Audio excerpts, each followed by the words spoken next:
안녕하십니까. YTN 라디오 황보선의 출발새 아침 황보선입니다.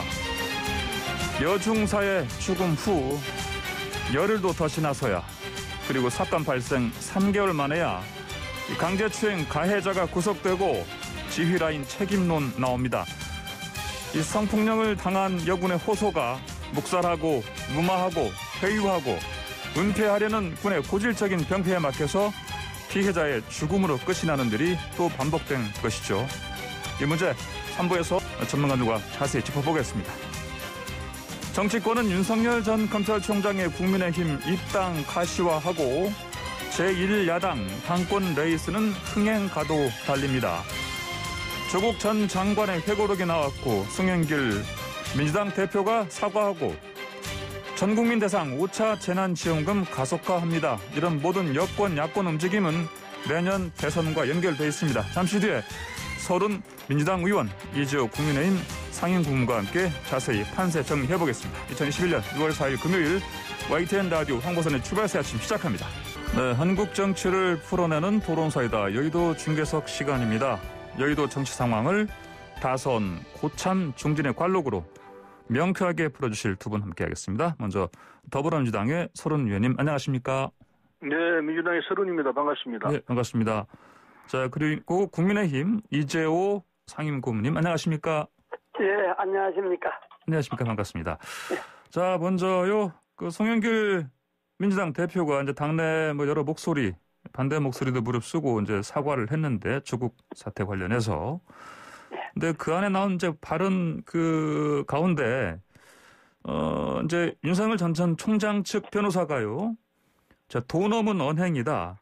무분별한 비방은 적극 대응한다. 이렇게 얘기를 했습니다. 서른 의원님, 윤 전 총장이 이렇게 좀 명확하게 자기 입장 내는 이유 뭐라고 보십니까? 글쎄, 우선요, 그게 뭐 변호사를 통해서 한 얘기지만은 윤 총장이 직접 그 뜻을 갖고 있다고 봐야 될 텐데, 뭐 도를 넘었다고 그러는데 뭐가 도를 넘은 건지 모르겠어요. 우선 윤 전 총장 가족 관련해서는 여러 의혹이 있습니다. 근데 그 의혹들이 그 수사가 제대로 안 됐다는 것도 객관적인 사실입니다. 이를테면은 대표적으로 이 윤 전 총장 장모 최 씨, 뭐 이름 밝힐 수 없죠. 최 씨가 이분 의사가 아닙니다. 의사도 아니면서 요양병원을 운영한 이 의료법 위반 행위가 있어서 또 요양병원 운영을 통해서 요양급여 22억 9,400만 원을 편취했다는 이게 특가법 위반입니다. 이걸로 지금 1심 재판 받고 있습니다. 그리고 이 2015년 그때 처음 검경수사 당시 최 씨 동업자인 주 씨 부부가 징역 4년 엄벌을 받았습니다. 근데 이 최 씨 경우는, 장모 최 씨 경우는 이게 아무런 그냥 혐의 없이 그냥 그렇게 입금도 안 됐습니다. 그런데 동업자 요청을 받아가지고 지금 급여금액으로 2억 원을 송금한 의혹, 사의를 용안병원에 근무해서 운영 상황을 보고받았던 의혹, 병원 건물 인수작업을 위해서 17억을 대출받았던 의혹, 이게 이제 재수사 과정에서 드러났습니다. 총장 끝나고 난 뒤죠. 이게 결국은 1차 수사가 완전히 부실하게 했다는 게 드러난 사실입니다. 그렇게 했는데 뭐가 이게 도를 넘었다는 겁니까? 제대로 수사해서 제대로 밝혀서 재판을 받고 처벌을 받으면 되는 거죠. 도를 넘은 게 하나도 없습니다. 그리고 장모 최 씨가 2013년에 경기 성남시 도촌동 땅 매입하는 과정에서도 이게 치명적인데 은행돈 347억 원을 예치한 것처럼 잔고 증명서를 이걸 위조를 했어요. 이 혐의로 지금 불구속 기소돼서 재판을 받고 있습니다. 그 외에도 여러 가지 사건들이 있어요.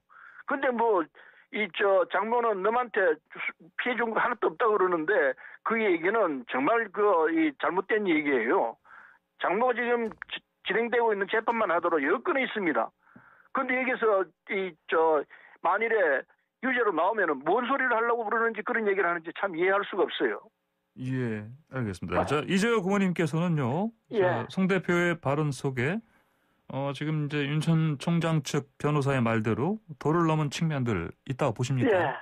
우선 송영길 대표의 발언은 사과는 용기 있는 사과인데 이게 반쪽짜리 사과라. 그는 사과를 하기 위한 사과인지 윤석열을 공격하기 위한 사과인지 그건 잘 헷갈리니까 국민들에게 감동을 못 줬고요. 두 번째는 윤석열 전 총장의 건은 도를 넘었다 뭐 이렇게 이야기를 하는데, 그러나 그거는 윤석열 총장이 이제 정치권에 들어오면 그보다 더한 심한 검증도 받을 거예요.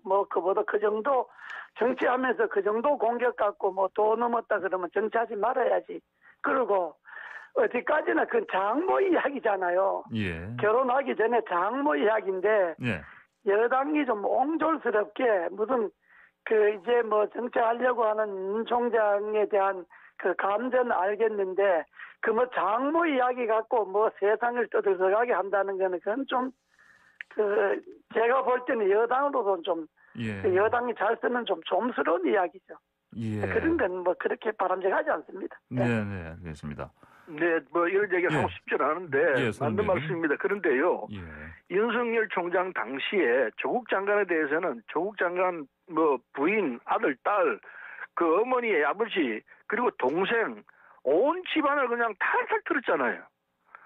그거와 비교하면은 장모에 대해서 잘못 있으면 우리 잘못 있으면 수사하라 이렇게 나가야지. 그걸 도가 넘었다는 식으로 얘기를 한다면은 말이 안 되는 거죠. 그런데 그는 조국 장관은 친가족이고 직계고 어머니 동생.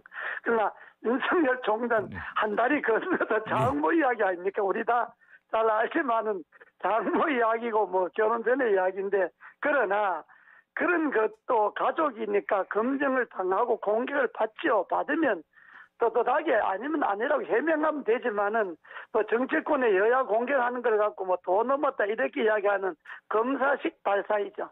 예. 지금 검찰을 계속하려고 정치하는 거 아니지 않습니까? 예. 알겠습니다. 자, 지금 윤석열 전 총장 행보를 보면요, 지금 야권의 의원들을 만나고 다니고, 또 서울 연희동에 또 나타났었고, 이건 여러 가지 이제 봤을 때 곧 이제 입당하는 거 아니냐. 적어도 이제 국민의힘 전당대회 11일 직후에 입당할 것이다. 이런 또 전망들이 나오는데, 이렇게 이제 거리를 좁혀가는 상황이다 보니까 여당에서 아무래도 이것 때문에 그러는지 이른바 공정 프레임을 꺼내든 것 같습니다. 이낙연 전 대표 그리고 송영길 당대표도요. 이게 조국 사태 관련해서 공정 얘기를 합니다. 서른 의원님, 이 공정 이슈 삼는 이유 뭐라고 보십니까? 우리 입장에서는 공정 프레임에 대해서는 탁 드릴 수 있는 말씀이 없죠. 지금 이 소득 격차라든지 코로나로 해서 더욱더욱에 심화됐지만은 예전에는 개천에서 용날을 수 있었지 않습니까? 지금은 개천에서 절대 용날 수 없다 이렇게 생각하는 사람들이 점점 늘어나고 있거든요. 그래서 이 불평등을 좀 해소해내고 좀 더 공정한 사회가 되도록 해야 되는데, 제일 절망하는 쪽이 청년들이죠. 이 사회가 공정하지 않다. 그렇기 때문에 공정한 사회로 가야 한다. 이거는 틀림없는 사실이죠. 그래서 우리 당은 물론이고 정부가 나서서 이 공정한 사회로 만들 수 있도록 가야 된다. 이건 특히 청년층에서 주장하는 그 부분은 틀림없는 이야기다. 우리 사회가 공정한 사회로 갈 수 있도록 해야 된다. 이 얘기에 대해서는 여당 아니라 지금 우리 당 입장에서는 그 점에 대해서는 참 뼈아프게 반성하고 그걸 그게 결국은 지난번 보궐선거에서 드러났다고 생각하기 때문에 공정 구조에 대해서는 어떻게든 공정한 이 시스템이 되도록, 사회 전체가 공정한 시스템이 되도록 갈 수 있도록 해야 한다. 더 이상 드릴 말씀이 없을 거라 생각합니다. 예, 이재호 고문님. 철저하게 반성해야 한다고 봅니다. 알겠습니다. 이재호 고문님 의견 주십시오. 윤 전 총장이 지금 이제 서서히 이제 몸풀잖아요.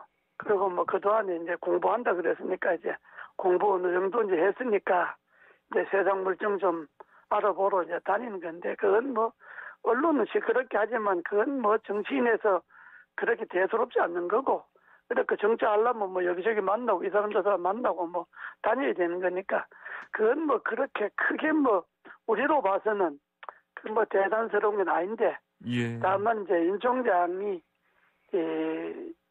정치를 시작함에 있어서 물론 아마추어니까 아마추어 냄새가 나긴 하지만은 이 선거나 표를 의식하지 말고 국가를 어떻게 경영할 것이냐. 현재 문재인 정권이 뭐가 잘못된 거고 이게 단순히 정책이 잘못된 건지 제도가 잘못된 건지 자기가 그동안에 자기 경험이 제일 확실한 지식이잖아요. 자기가 검찰 해보니까 권력이 이러이러한 문제가 있더라.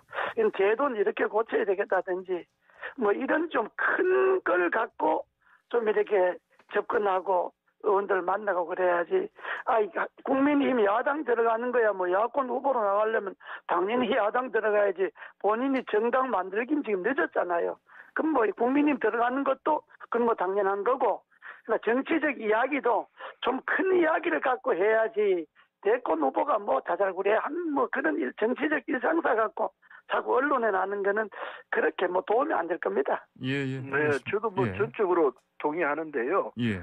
정치를 하려면은 우선 큰 뜻을 가지고 그 프레임에서 문제를 봐야 합니다. 그냥 이것저것 소위 간보기식으로 이렇게 건드려보고 저렇게 건드려보고 그건 정치에 대해 기본적으로 이해가 없다라고 얘기할 수 있다고 봅니다. 그래서 만일에 윤 전 총장이 정치를 하겠다면 큰 뜻으로 큰 그림으로 문제를 풀려고 해야지 쪼잔하게 그냥 이렇게 짚고 저렇게 짚고 그거는 이미 아니다 하는 걸 국민들에게 보여주는 것밖에 안 된다고 봅니다. 예, 알겠습니다. 자, 아까 이재호 고문님께서 이제 송영길 대표의 이제 사과에 대해서 뭐 반쪽 사과다 말씀하셨는데, 예. 자, 사실 이렇게 이제 사과를 한 이유 중에 하나가 이제 그 분석하기로는 언론에서 앞으로 이제 대선을 향해서 이제 조국 문제 이슈를 털어내고 가자 그런 차원에서 한 것 같다 이런 분석이 나오는데 어떻게 보십니까? 예, 이재호 고문. 지금부터는요.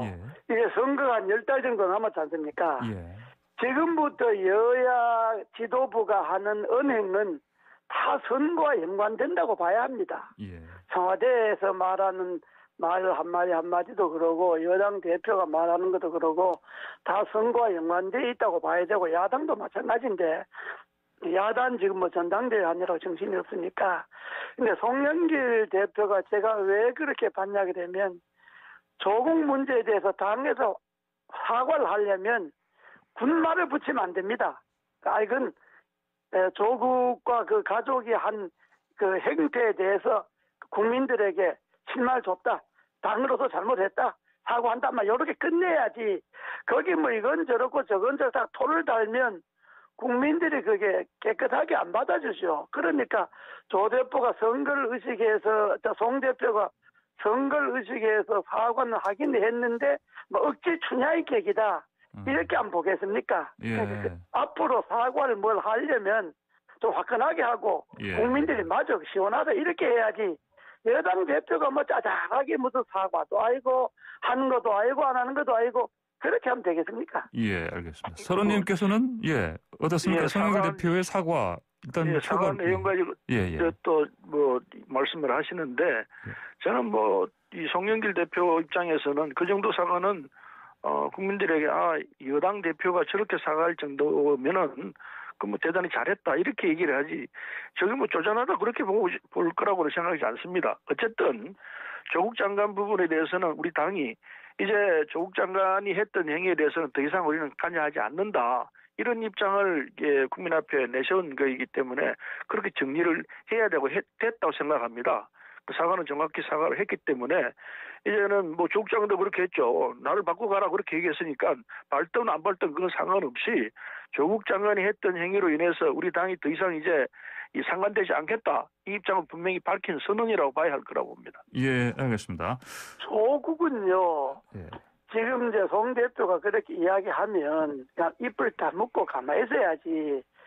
지금 조국은 말을 하면 할수록 민주당의 손해입니다. 송 대표가 저렇게 해놨는데 그 뭐 또 여러 가지 초친 이야기 할 거 없고 당분간 다음 선거 끝날 때까지 조국은 가만히 있는 게 민주당 도우는 겁니다. 예, 알겠습니다. 네, 조국 장관이 잠깐만요. 조국 장관이 책을 냈다는데 저는 아직 보지를 못했습니다만은 한번 봐야겠어요. 무슨 주장을 했고 그 내용이 뭔지 살펴볼 필요는 있다 생각합니다. 예, 그 서른 의원께서도 당의 중진이신데 뭐 저하고도 인간들 잘 알지만은 너무 조국 역성되지 마세요. 육선을 도는 게 아니라요. 본인 입장에서 무슨 얘기를 하려고 책을 냈는지 좀 봐야죠. 네. 꼭 사서 보고 싶습니다. 보겠습니다. 예. 이미 베스트셀러라는데 사기 힘드실 것 같은데요, 서른 의원님. 예. 아 그래요? 어떻게든 또 판이 나오겠죠. 예, 알겠습니다. 자, 더불어민주당 서른 의원 그리고 국민의힘 이재호 상임군과 함께하는 여의도 중계석. 자, 두 분 말씀 잠깐 광고 듣고요. 돌아와서 더 듣도록 하겠습니다. 네, 황보선의 출발새 아침 2부. 자, 한국 정치를 풀어낸 토론사겠다 여의도 중계석 계속 이어갑니다. 자, 더불어민주당 서른 의원님 전화 계속 지금 나와 계십니까? 네, 저는 예. 말씀하시죠. 예. 자, 그리고 국민의힘 이재호 상임고님 나와 계시죠? 예. 알겠습니다. 자, 잠깐 광고 듣는 사이에요. 청취자분 하나 질문이 들어와 있습니다. 이 답변 가능하실지 모르겠습니다. 9676님께서요. 이준석 돌풍이요. 꼭 질문해달라. 두 분 의견 듣고 싶다. 이렇게 의견을 주셨는데 이거는 이재호 고문님께서 말씀해 주십시오. 예. 가능하시겠습니까?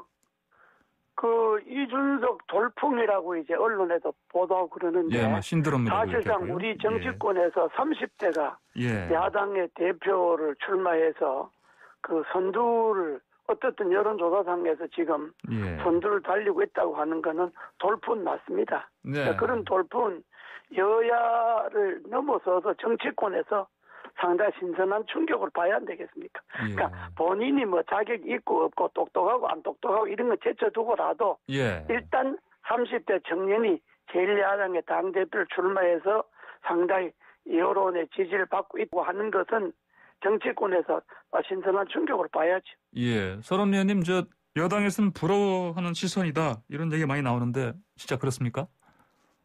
부러워할 수밖에 없죠. 예. 이건 우리 한국 사회의 좋은 현상으로 볼 수밖에 없습니다. 네. 그게 이제 이 30대, 35세 젊은 청년이 국회의원도 아니고 번 떨어졌죠. 그런 사람을 야당의 대표로 하겠다라는 세력이 있다는 것. 이건 좋은 현상으로 봐야지 저기 나쁘다고 얘기한다면 큰일 날 것 같습니다. 참 좋은 현상으로 생각하고 그만큼 우리 사회가 역동성이 있다. 이걸 이제 보여주는 소위 말하는 다이나믹 코리아의 전형적인 현상 아닌가 이렇게까지는 해석하고 싶습니다. 그래서 좋은 현상이고 우리 여당에도 저런 현상이 좀 있었으면 좋겠다는 이런 생각이 듭니다. 네. 우리를 지지하는 이 젊은 세력들 이분들도 좀 일어나서 이 야당 못지않게 여당을 지지하는 사람들도 그걸 갖고 있다. 우리 사회를 바꾸려는 의지가 이렇게 충만하다. 이걸 좀 보여줬으면 좋겠는데 어쨌든 좋은 현상으로 생각하고요. 우리 사회가 앞으로 나가기 위한 하나의 기회가 됐다 이렇게 생각합니다. 예. 그러면요. 이준석 최고 실제로 돌풍 그냥 이런 현상을 만해서 머무르는 게 아니고 당대표로 선출될 가능성도 있다 혹시 보십니까? 저는 있다고 생각하고요. 그리고 좀 됐으면 좋겠어요. 그런데 문제는 이제 이준석이라는 개인이 어떤 인물이냐 하는 문제는 또 봐야 합니다. 제가 볼 때는 문제가 굉장히 많다고 봅니다. 그러나 문제를 떠나서 개인의 문제를 떠나서 이 한 틀로서 우리 사회를 이렇게 젊게 역동적이게 만들겠다는 이런 게 국민 일반에서 있다라는 사실은 아까 말씀드린 대로 이게 참 좋은 현상으로 보죠. 개인이 앞으로 어떻게 할지는 더 두고 보고 위험천만이라 저는 생각합니다만은 그러나 이 현상 자체는 좋은 현상에 이렇게 보고 있습니다. 이재호 상임고문께서는 어떻게 예상하십니까? 지금 서른 의원께서 잘 정리를 하셨는데 이준석 씨가 되고 안 되고는 그건 둘째 문제고 또 그러고 대에서 정말 당을 잘 이끌 것이냐 안 이끌 것이냐 하는 것도 둘째 문제고 단지 우리 사회가 그만큼 정체되어 있는데 뭔가 새로운 기운이 솟는다 이 자체가 의미 있는 거고 막상 당 대표가 되느냐 안 되느냐 하는 거는 이건 이제 선거를 이제 해봐야 알겠지만은 그러나 현재 분위기로 봐서는 무시는 못하겠는데 되느냐 안 되느냐 하는 거는 당의 이제 여론조사가 3이고 당원 투표가 7이니까 지금 그동안에 이게 어떻게 이제 분포되어 있는지 봐야 되겠고 또 당 대표가 되어서 내년 대선을 이끌어갈 수 있는 지도력을 행사할 수 있느냐 없느냐 그런 포용력과 능력이 있느냐 없느냐 이건 좀 별개의 문제입니다. 그러니까 방금 서 의원님 말씀하셨듯이 개인에 대한 평가는 별개의 문제고 다만 우리가 평가하고자 하는 것은 우리 사회, 정체되어 있는 사회, 특히 보수정당 같은 그런 정체되어 있는 그 흐름에서 이런 새로운 흐름이 나왔다는 것 자체를 우리는 평가하고자 하는 거지, 막상 본인이 뭐 당선되고 안 되고 하는 데는 큰 우리 관심을 갖고 있지 않습니다. 예, 알겠습니다. 자, 그러면 이제 다음 주로 넘어가시죠. 조국 전 장관하고요. 그 박용진 민주당 의원이 좀 기싸움 벌이는 것 같습니다. 보니까 이게 뭐냐면요. 박 의원이 그 조국 전 장관이 민정수석 당시에 윤석열 전 총장, 검찰총장으로 추천했다는 건데, 이재호 고민님, 박 의원 이게 맞다고 보십니까? 글쎄요, 그건 여권 내부의 이야기라 우리가 깊이 알 수는 없지만은 박용진 의원이라는 사람이 그동안에 언론에 나타나는 것만 봐서 우리가 직접 접할 기회는 없지 않습니까? 다도 그러니까 언론에 나타나는 그 언행으로 봐서 그 사람이 거짓말하거나 틀린 말 하겠습니까? 박용진 의원이 말이 나는 근거가 있다 이렇게 우리는 받아들일 수밖에 없잖아요.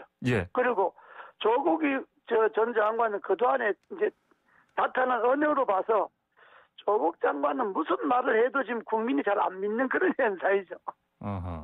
서른 의원님께서는 박용진 의원이 지금 이른바 소신 발언 이어가는 의원인데 좀 못마땅하진 않습니까? 이런 얘기하는 게? 마땅하고 못마땅하고를 떠났어요.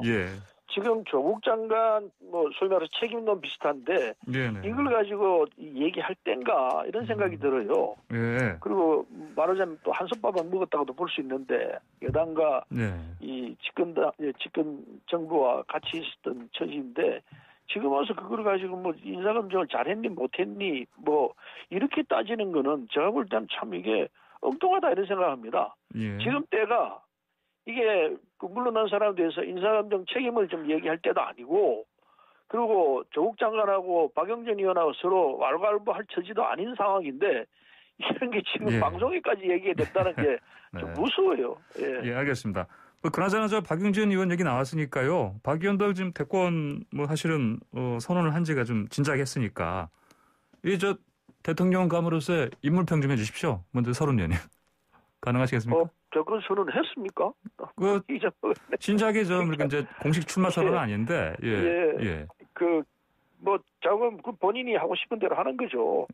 그러나 더 열심히 보고 듣고 상황을 파악하고 이래야 되는 것 아닌가 하는 생각을 하고요. 딸기 되려면은 계란에서 이 딸기 품어가지고 한참 지나야 되는데. 그렇지 않고 바로 이 달구로 되려고 그러면 썩어 문드러지죠. 알겠습니다. 이재호 고문님도. 그 정치인이 출마하고 싶고 대선 출마하겠다 하는 거야. 그거야 그 누구든지 할 수 있는 거고 그건 큰 게 아닌데. 나 서정주시 국화협회서라는 시가 있죠. 한 손이 국화꽃을 피우기 위해서 봄부터 소떡새는 그렇게 울었나 보다. 난 이 시 한 구절을 박용진 의원에게 전해주고 싶습니다. 알겠습니다. 자, 다음 주제로요. 또 넘어가시죠. 이재용 삼성전자 부회장 사면 이 이슈가 다시 급부상하는 상황이다 보니까 대통령도 국민 공감을 좀 거론했고요. 먼저 서른 의원님, 이재용 부회장 이 사면 이게 좀 될 것 같습니까? 조만간? 저도 여러 번 얘기를 했습니다만은 이재용 삼성 측에서 엄청난 돈을 사회에 기부하겠다고 했고 또 갖고 있던 미술품 이런 걸 이제 사회에 내놓겠다고 한 부분들은 국민 여론을 좋게 만드는데 크게 기여했다고 봅니다. 그런데 문제는요. 지금 이재용 부회장이 형 확정된 거는 박근혜 대통령하고 관련된 국정농단 연루 사건.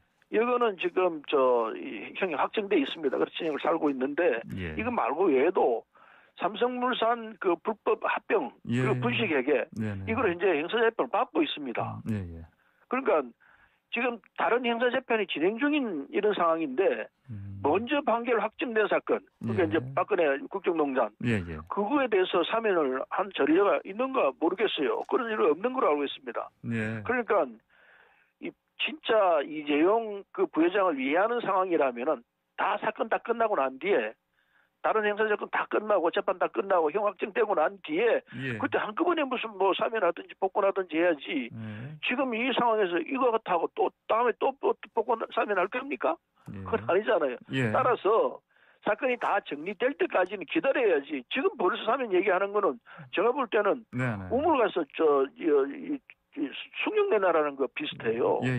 지금은 타이밍이 아니에요. 형 다 확정되면 그때 가서 논의해도 안 늦어요. 왜 벌써부터 사면 얘기하는지 이해를 못 하겠습니다. 네, 이재호 고문님 의견 주십시오. 그건 뭐 절차에 대해서는 뭐 서른 의원 이야기가 일리가 있는데 그러나 대통령의 사면권이라고 하는 거는 법적 절차보다 정치적 행위이기 때문에 일종의 통치 행위이기 때문에 나는 지금 여러 가지 국내 경제 형편을 봐서 이재용 사면은 난 적당하다고 보고 그러나 이재용 사면 전에 이재용보다 먼저 들어가 있는 전직 두 대통령이 있지 않습니까? 전직 두 대통령 사면을 먼저 하고 이재용 사면을 하든지 아니면 같이 하든지 해야지 전직 두 대통령이 어떤 정권에 전직 대통령 둘을 감옥에 넣어놓고 4년, 3년씩 넣어놓고 있는 정권이 어디 있습니까? 그러니까 나는 전직 두 대통령 사면과 동시에 기업의 경제적 여건을 생각해서 이재용 사면하는 것도 바람직하다. 난 그래 봅니다. 알겠습니다. 저는 달리 생각하는데요. 이 이재용 부회장 사면은 제가 말씀드린 대로 형 확정이 되면은 그때부터 논의해도 늦지 않다 생각하고요. 그 지금 국정농단 사건으로 보면은 이재용 부회장은 종범이에요. 그리고 박근혜 대통령은 주범이죠. 그리고 이명박 대통령은 또 다른 사건이고 그렇기 때문에 그냥 대통령이었다고 해서 잘못 실수인데도 불구하고 국민들이 그 감옥에 집어넣은 거나 마찬가지인데 그런데 그걸 다 풀어준다? 그 얘기는 뭐 이해하기 쉽지가 않아요. 국민의 정서가 지금은 전직 두 대통령에 대해서는 그렇게 호락호락 풀어주자 이런 입장도 아닌 걸로 알고 있어요. 알겠습니다. 자 오늘 지금 두 분 말씀 더 드려야 되겠는데 시간이 다 돼가서요. 서른 의원님. 오늘 이제 코너 마지막 나오시는 겁니다. 네, 그렇습니다. 왜 더 못 하시게 된 겁니까?